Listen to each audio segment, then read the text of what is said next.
Purposely. Your life, God's purpose. Listen at onpurposely.com.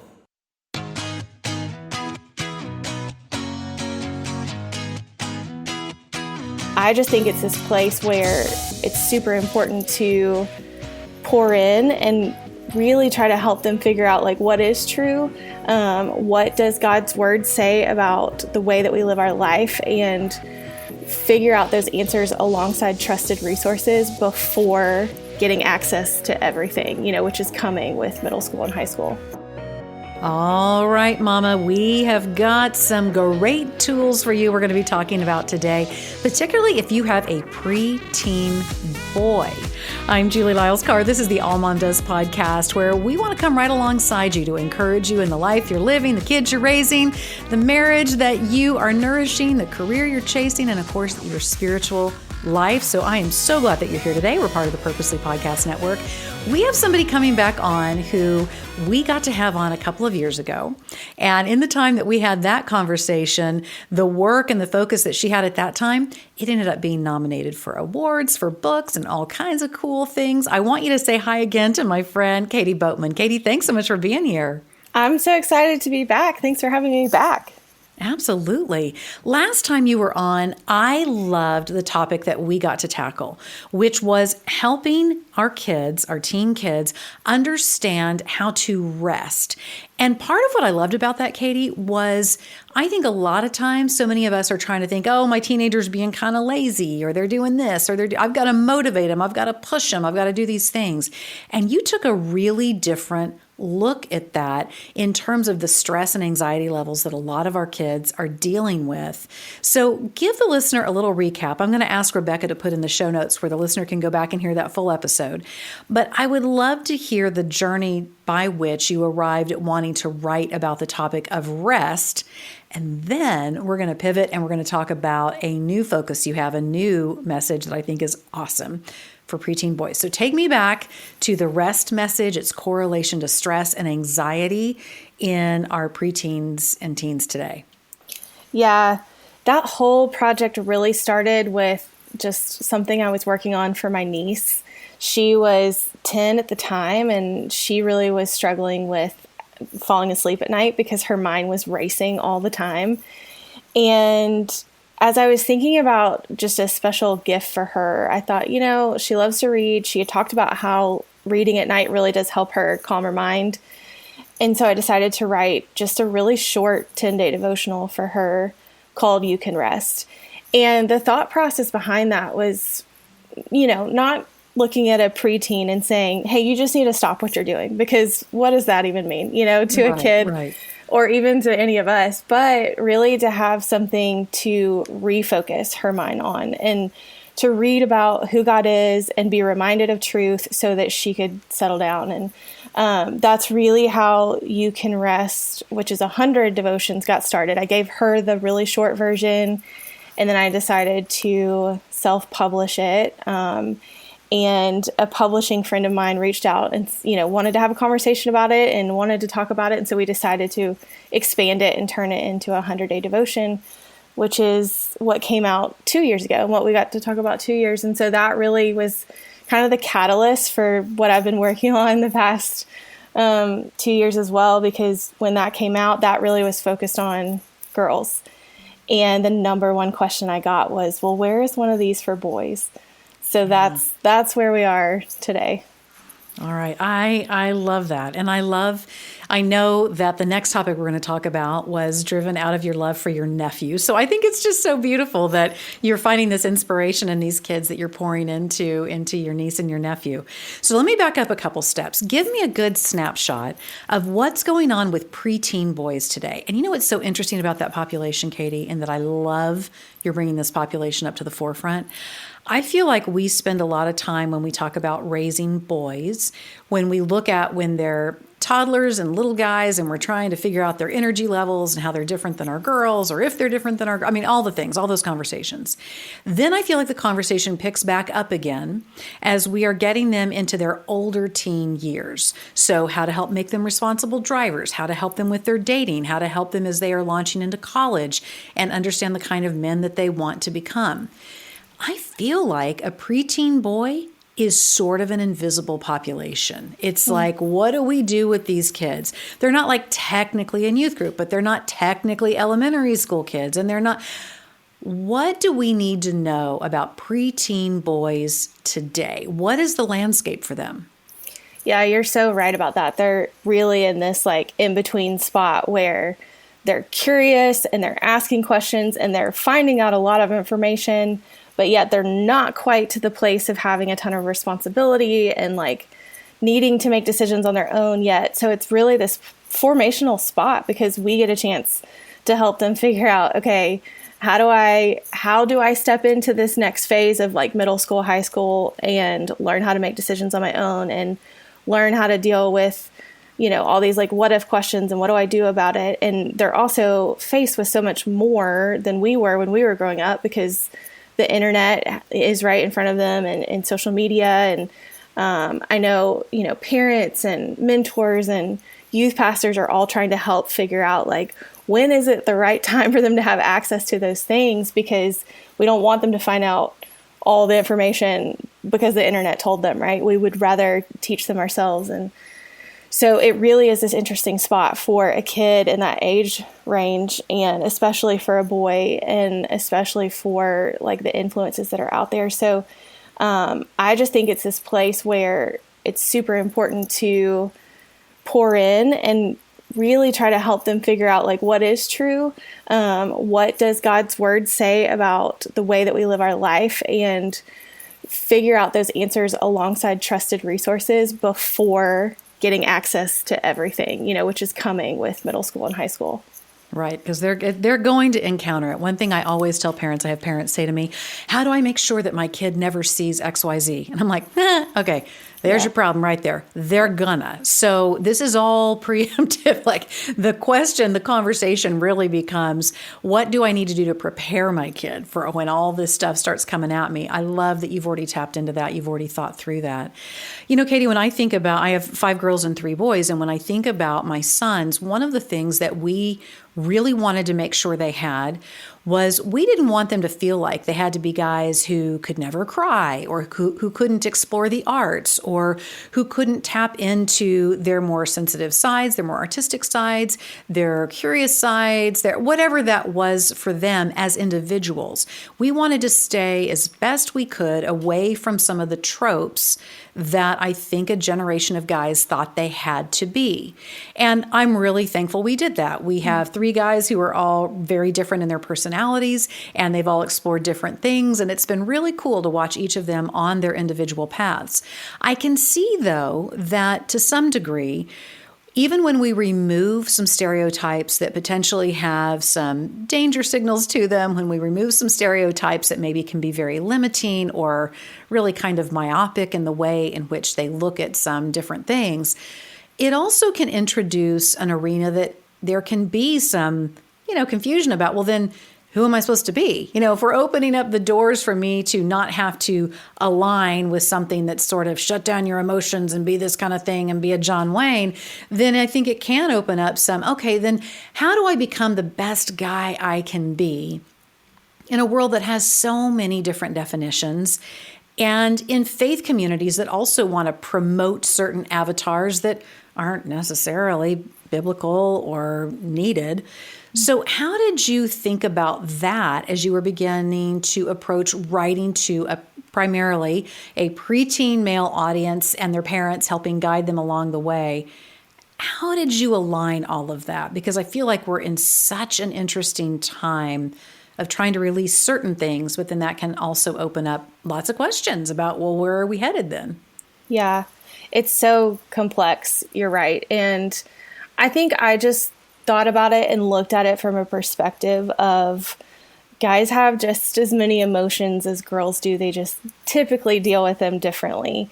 And so having a preteen boy understand that it is okay to show emotion, it is okay to talk about your feelings, it is okay to kind of dig in and figure out what you're actually feeling. All of that stuff is okay. And even when we look at the book of Psalms and David and every emotion that he had throughout, right, all of that, there's there's nothing that we're going to bring to God that he's going to be afraid of and be like, you're too much. I can't handle this.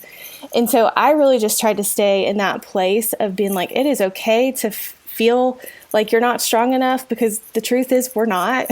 And it's okay to cry sometimes. It's okay to be angry. But what we do with that and like how we deal with our emotions is also really important. And so really, I just try to touch on those things, because you're right. It's complicated and complex right now. Right. And for these preteen guys to be figuring that all out. Yeah. Okay. So let me give a little bit of the punchline on what you've done here, because I love this. So the one that you wrote intentionally toward girls was "you can rest." This one, and I really want to dig into this really specific word that's in this, is "you can trust." Yeah. So this is very interesting to me. I know that you felt a hit need and "you can rest" with watching your niece and seeing that she was struggling with letting go of anxiety. And so the solution for her saying, hey, you can rest in God. What was it about trust that seemed specific toward the needs of preteen boys, towards your nephew? That word trust, that's a really interesting felt need that you've tapped into.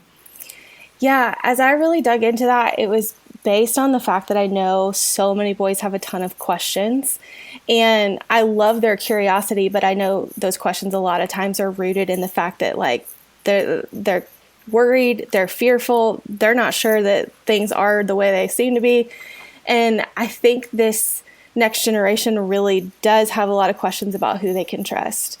And I don't blame them, because our world is really confusing and really broken. And so that's really how I landed on "you can trust," is trying to help them get to this place of understanding that God is who he says he is, and also teaching them throughout the book about his character, like really about who he is. And so that can help them figure out all these questions and fear and doubt and all of that that's coming up in their minds.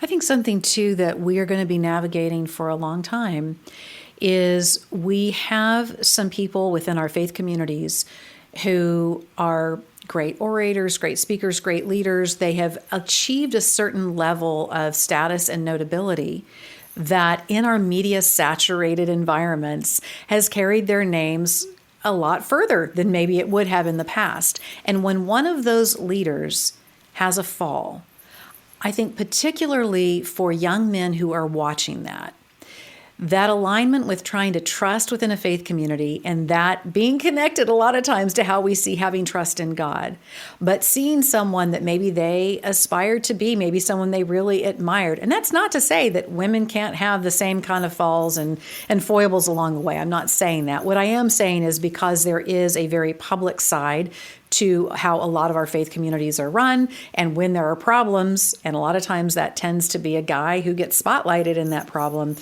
the message that sends to our kids and to our preteen boys and our teenage boys.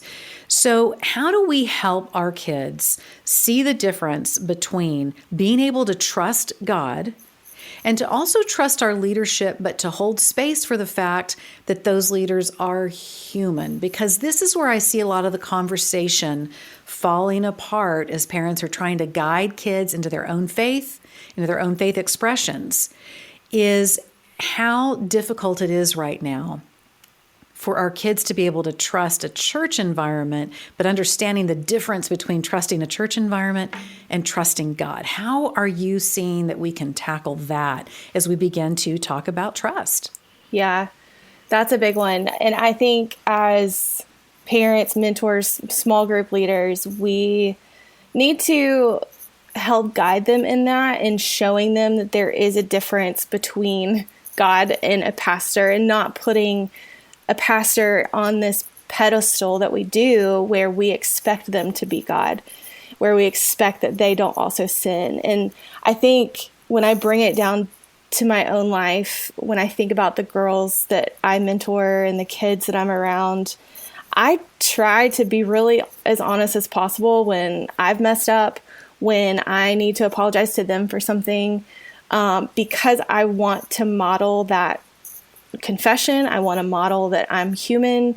I want to model that we can have reconciliation and forgiveness, because I just don't want I don't want to get to this place where you put so much spotlight and emphasis on one person or one institution, and then it crumbles and you think, well, there goes my faith. So I mean, my heart goes out to all of it because I see it all the time. I've experienced it at my own church, and, it's like one fall after the other. But I also look at it and go, well, when's the point where I realize that, of course, they're going to fall, because sin is real. And yes, we need to put more accountability in place and have better structure and community. But I think when it comes to our kids and our teenagers, bringing that reality to them as soon as we can, not the reality of hey, look at what this person has done, but just a reality of we're all human and we're going to mess up. I think that gives them a better setup for the future. And I know so many parents do a great job at that, even in their own home, and that matters. It does matter. We chose as parents, and sometimes very much in a different way than some of the people in our community were. But if we had a situation come up that was going to need to be addressed in terms of a leader's decisions and choices, we were actually always very upfront and very honest with our kids. And I know that there can be a wrestling about how much is too much and on and on. I just didn't want my kids to then feel like they couldn't trust me, that I wasn't going to tell them the full totality of the truth and the full explanation. And we have to think about that, right? As people in kids' lives, you as a beloved aunt, me, I'm also an aunt. I want my nieces and nephews to know that they can trust me at my word. I want my kids to be able to know that. So just the honesty, to just tell the truth about what's going on, to not try to hedge all kinds of things is really important, I think, as we head into further seasons with our kids. Now, Katy, one thing that I think is interesting is You Can Rest was dealing with stress and anxiety for girls. You Can Trust, it also comes from this sense of preteen boys feeling stress and anxiety. How do you think that stress and anxiety manifests differently, potentially, for girls than for boys? How do you think boys maybe show that? And I realize that that's a pretty, it's not as cut and dry as that. There can be a lot of crossover. But I do think sometimes, depending on someone's personality and their experience in life, we may not always pick up on the fact that the behavior that we're seeing has something to do with stress and anxiety. We might be interpreting it a different way. So what are some markers that you've noticed in a preteen boy population that maybe parents might be missing? They may not be able to see it as clearly being stress or anxiety. Yeah, the boys, so often it can come out as anger, which really surprised me, I think, when I was starting to realize that and learn that.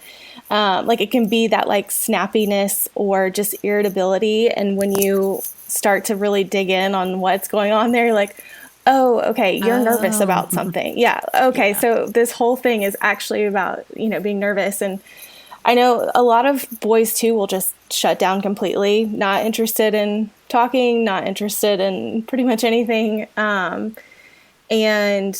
I read a book by David Thomas about raising emotionally healthy boys, and he talks so much about just the need for physical activity with these boys, that sometimes in those moments where, anger's popping up, they're shutting down, or you can tell there's something going on, but they don't want to talk about it at all. Getting them moving and active, even if it's let's go shoot the basketball for a few minutes and just working it out. And sometimes things start to come out in those conversations while you're actually doing something, instead of just, sitting there staring at him across the table, expecting him to pour his heart out. I think all of that is so interesting and so true. And I sat down with a group of my niece's friends when I wrote the first book, and then I sat down with a group of my nephew's friends with the second one. Love that. Love that. And it was funny to see kind of the difference in what they wanted to share, how much they would share, the seriousness of things, which is so typical. But I, in general, was grateful that any of them would share anything with me just to help me write this project. Katy, that's one of the things I love about your work is you're not saying this just from a philosophical, stand outside the lab door, here's what you kind of think. You do a lot of research on the front end. And you not only go to those who may be thought leaders or researchers in the area, you actually then bring in the very kids who you're wanting to talk to, which I think is amazing because there's so much in parenting and in youth management, if you will, that sometimes is sort of, I don't know, kind of philosophical and out there without actually asking the very people who are in that season of life, what they're dealing with. And I think a lot about the fact that there are things that are common to my experience as a preteen that I could relate with my kids. Oh yeah, I remember that. I remember how that felt.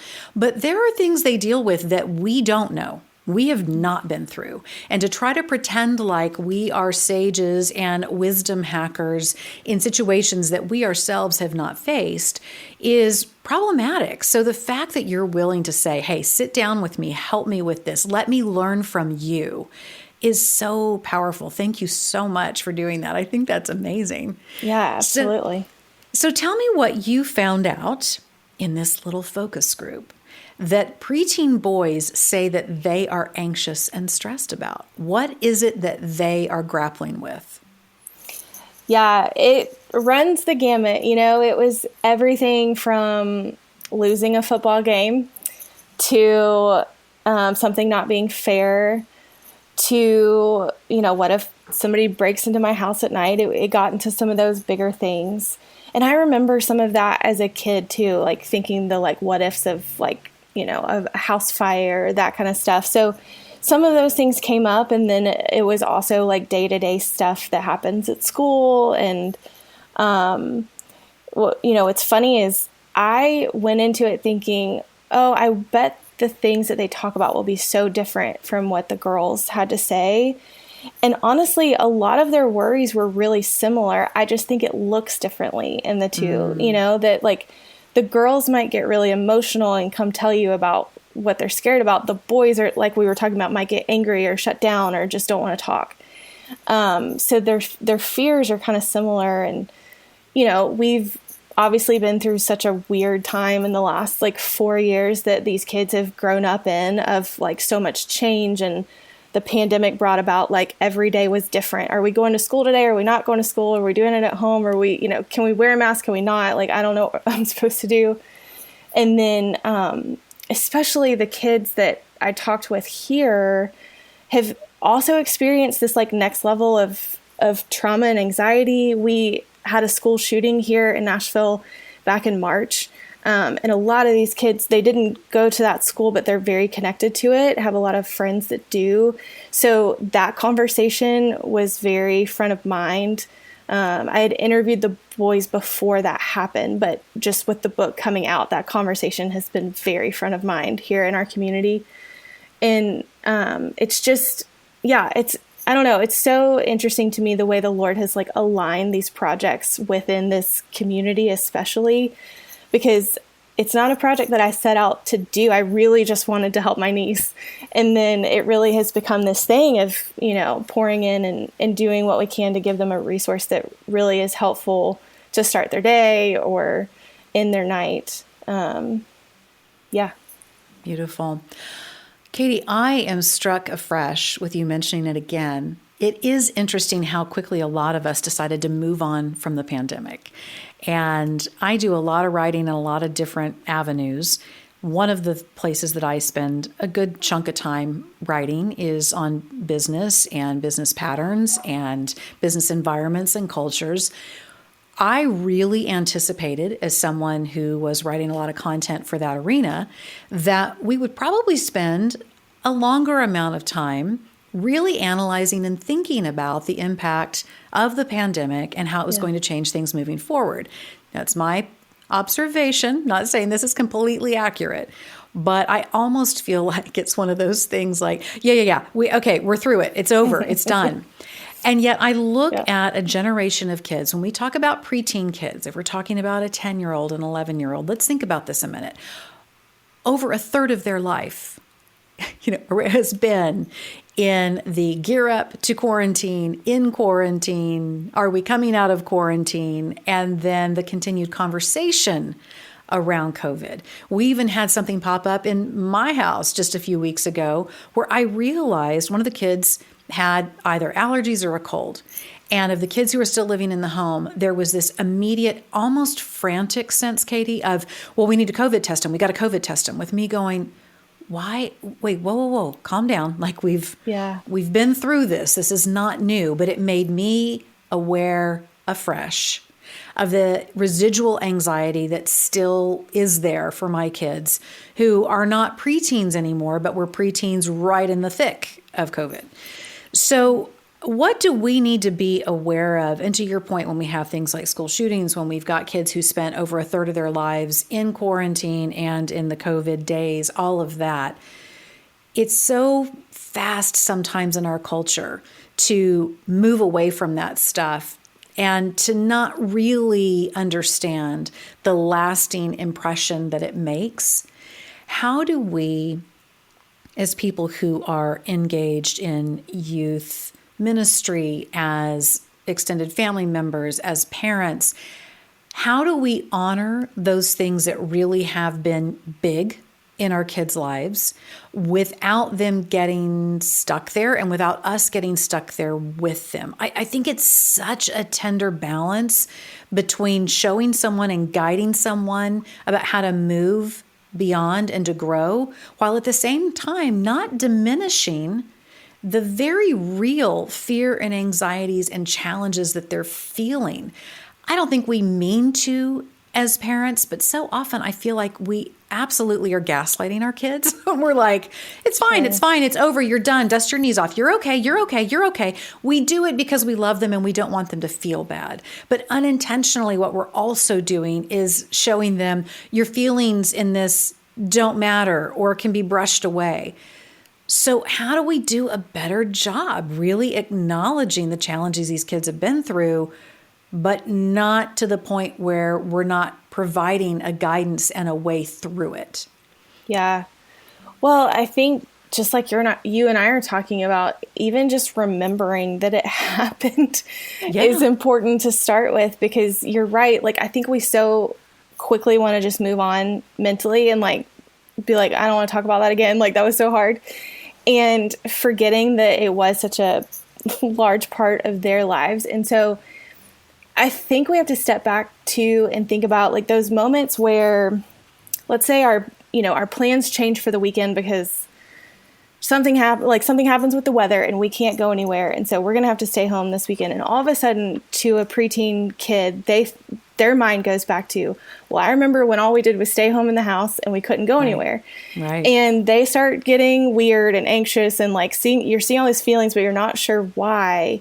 So I think having to just remember that's what they've lived, and we have too, but we have so much more experience. We have so many more years to put around that, and they don't. That's really all they know. They know like a plan changes, which means my mind goes back to COVID. Right. And just giving some sympathy and grace around that, because you're right. I think it's so easy for us as adults just to say, it's going to be fine. Don't worry about it. Why are you freaking out because we had to change plans? We'll just reschedule. But remembering that that's bringing up this emotion of like, what's actually happening here? Am I going to be stuck in the house for a really long time? Is there a bigger thing going on that I don't know about? Because I think that was part of the pandemic for kids too, is like, we were trying to figure out what is going to happen. And so they only knew a very small piece of it. And so I think as much as we can give them an insight into, here's the bigger picture, I think that really helps too. Like, here's where we're headed. If we know, here's where we're headed. Like, here's what we're going to do. We're going to reschedule this thing, or, like we have bad weather because it's January and we got snow and like that kind of thing. And just giving them the information that we can, I think is super helpful just to calm their minds in the same way that it would be to us adults. To honor the emotions and feelings they're having and to say that counts and I care. And here's what I can tell you. Yeah. Katy, I Just love everything you've put together. So this newest one, Mom, is You Can Trust. And even if you don't have a preteen boy, I bet you have somebody in your life who does. It's 100 devotionals specifically designed for parents and preteen boys to walk through the feelings they're having and the felt need that they have. Can they trust? Who can they trust? How can they trust God? Such a great way to carry them through that. Katy, where can my listener get in touch with you, see all the great things you're doing, connect on social media, all that? Yeah, I mostly hang out on Instagram. I'm at Katy Boat. It's KatyBoat. And then you also can find out more at katyboatman.com. And the books are available on Amazon or wherever you love to buy books. Perfect. Well, Katy, I just thank you again for coming on. Again, Mom, I want you to go back. Katy was on in a previous episode. Rebecca's going to link that for you so you can find that there. And that's where we talked about You Can Rest. We talked about You Can Trust today. Katy, thank you so much for making the investment into our preteen kids. I think it's a population that we often don't pay as much attention to. So thank you so much for shining a light on these great kids and the things that we want them to experience and the tools that we want them to have in their walks with God. Thanks so much. Absolutely. Thanks for having me. Alrighty, you can go to those show notes and you can find Katy on all the places. I would love to connect with you too. I'm Julie Lyles Carr on all the places, mainly Instagram, like Katy was saying about her. Be sure and check out AllMomDoes.com. You hear me say it almost every episode, but you need it. It's a great community of people who are walking through a lot of the same seasons of life you are, who have some of the same questions. You'll find all kinds of great tips and encouragement there. I would love it if you would do me a big solid. Go to wherever you get your podcast, make sure that you're subscribed, and share the link to this episode to someone in your life who has a preteen boy. Would you do that for me? I would so appreciate it. And be sure and also check out another podcast we have going on called God on the Go. It's where we help you make the minutes matter, just 5 minutes once a week with your kids to help inspire you to have some conversations that you're going to want to have with your kids with a biblical base. So be sure and check out God on the Go. I'll see you next time here on the AllMomDoes podcast.